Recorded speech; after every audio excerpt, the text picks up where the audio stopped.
It is the secret strategy that has been locked away in the deepest vaults of Buckingham Palace. A plan so bold and so risky that it could either save the monarchy for another 100 years or expose its greatest vulnerability to the wolves waiting at the gate. We have been told to look at King Charles. We have been told to look at Prince William. But while the world was distracted by health crises, scandals, and the endless noise from Montecito, the palace has been quietly, methodically preparing its ultimate weapon. And it is not a new law, it is not a new PR firm, it is a 12-year-old boy. We are hearing reports that 2026 is not just going to be another year, it is going to be the year of the Shadow King. The year Prince George steps out of the nursery and onto the world stage in a way that will leave Prince Harry trembling in his boots. The narrative is shifting. The doldrums are over. And the House of Windsor is preparing to play the ace card that they have been holding up their sleeve since the day he was born. This is the story of a child who is being asked to save an empire. It is the story of a soft regency that is beginning right before our eyes. And it is the story of how the Prince and Princess of Wales are executing a masterclass in survival that will silence the critics forever. Welcome back to the channel, the only place where we refuse to treat the royal family like a soap opera and instead treat it like the high-stakes geopolitical chess game that it is. We don't just read the tea leaves, we read the survival plans. If you believe that Prince George is the future and that the Sussexes are merely a footnote in history, smash that subscribe button right now. We need to talk about the 2026 protocol and what it means for the future of the crown. The intel comes from a man who knows the secrets of the dead. Paul Burrell, the former butler to Princess Diana, the man she called her rock, has broken his silence with an exclusive prediction that changes everything. Burrell isn't just an observer, he understands the mechanics of how a future king is made, and his verdict for 2026 is explosive.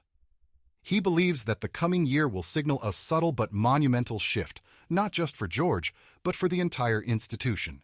He predicts, in 2026 we'll see much more of Kate and William as they continue to step further up the ladder, and we'll also see more of the children, especially George.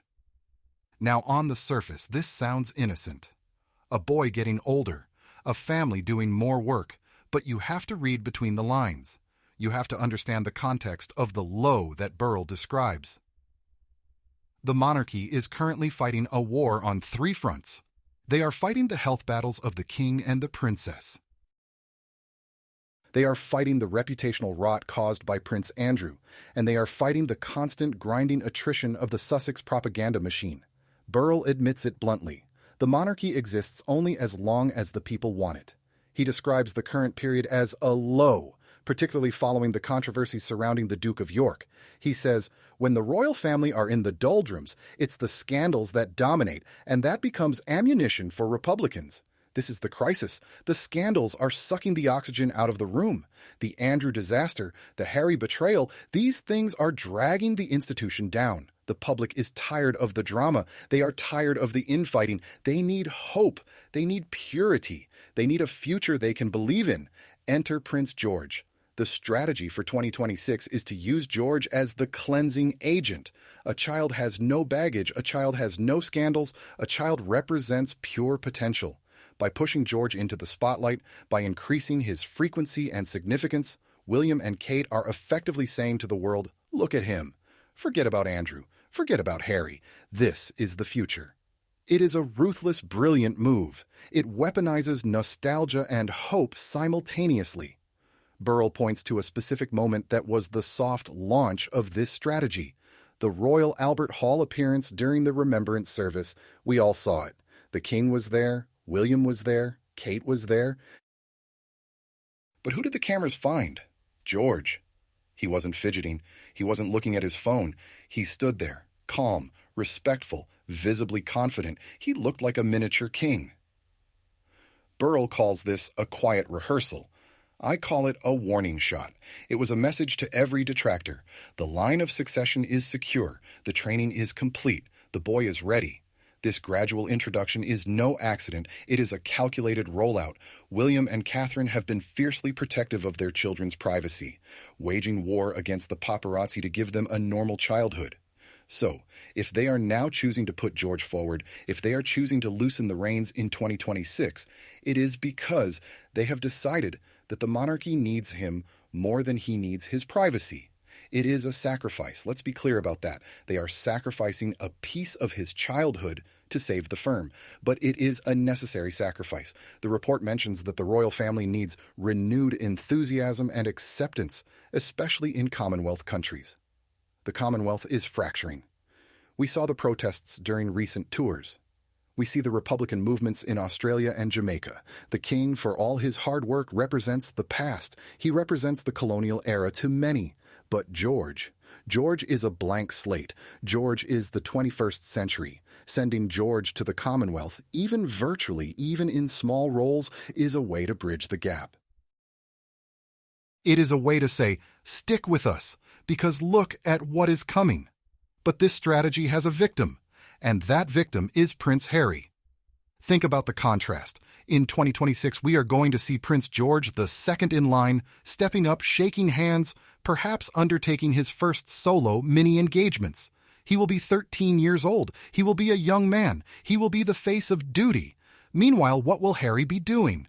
He will be in Montecito, a middle-aged man complaining about how hard his life was. He will be playing polo. He will be trying to sell another documentary. The juxtaposition will be lethal for the Sussex brand. Every time George steps out with dignity, it highlights Harry's lack of it. Every time George shows loyalty to his grandfather, it highlights Harry's betrayal. George is the anti-Harry. He is the spare who didn't go wrong. Well, he's the heir, but you know what I mean. He is the young prince who accepted the burden rather than running from it. And let's talk about the Shadow King aspect. The report says William and Kate are stepping further up the ladder. This confirms what we have suspected.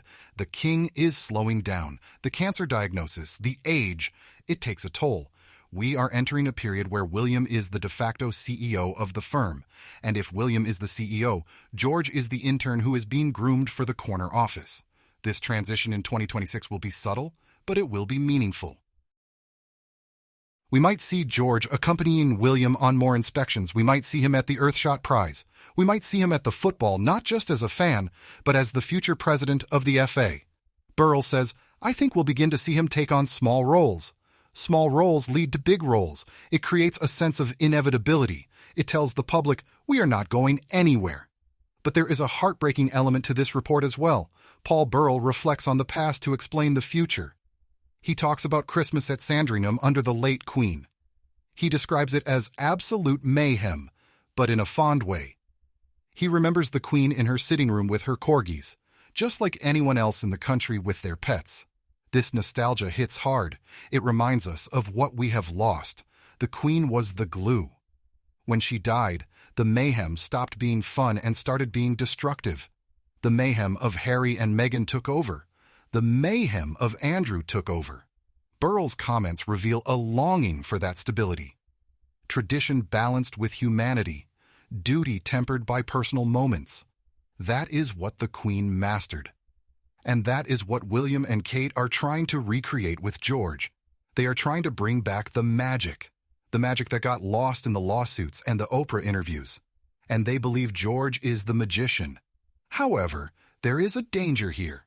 Putting a 13-year-old in the spotlight is risky. The press can be cruel. The internet is a cesspool. We just saw Harry and Meghan lecturing the world about online safety for children. If William puts George out there, the Sussexes might attack. They might say, look, they are feeding him to the wolves just like they did to us. They will weaponize George's visibility. They will claim that William is a bad father for exposing his son to the media glare. It is the perfect trap.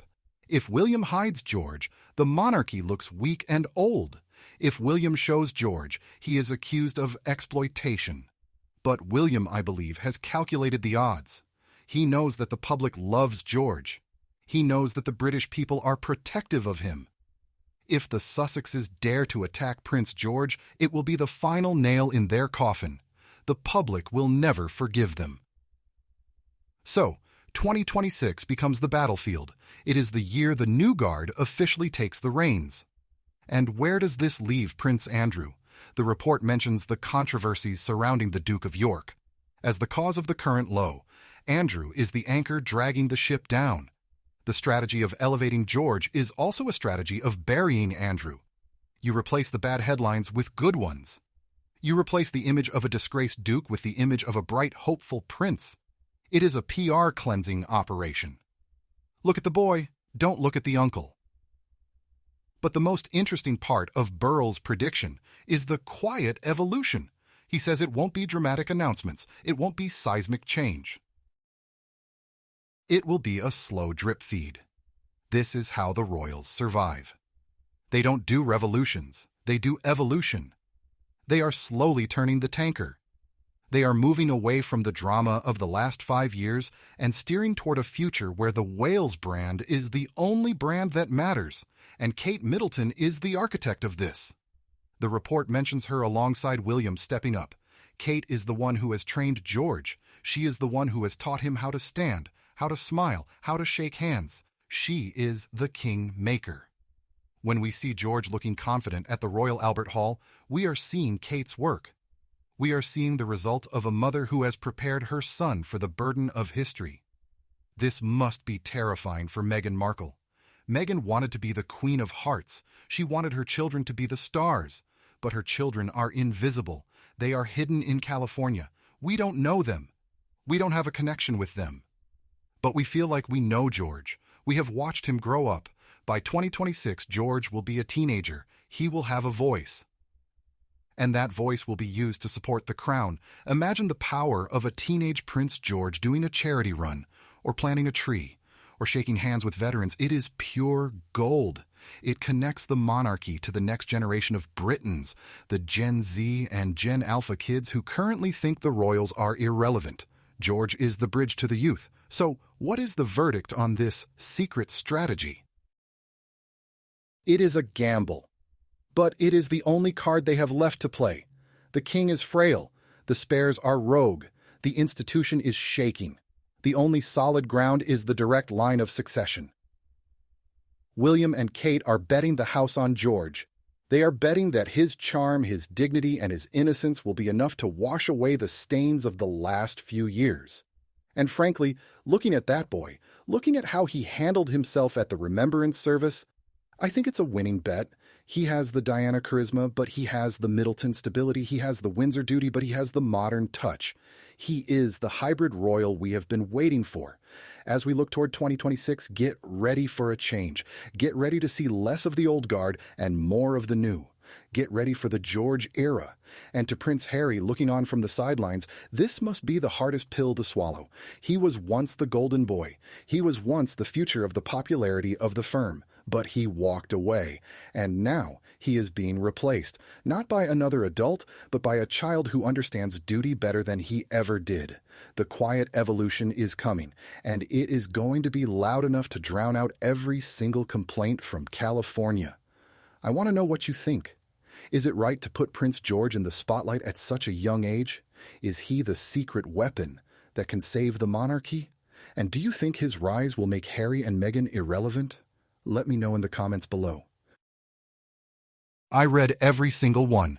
If you support the future king and want to see the House of Windsor survive, hit that like button and subscribe to the channel for the truth that the mainstream media is too afraid to tell you.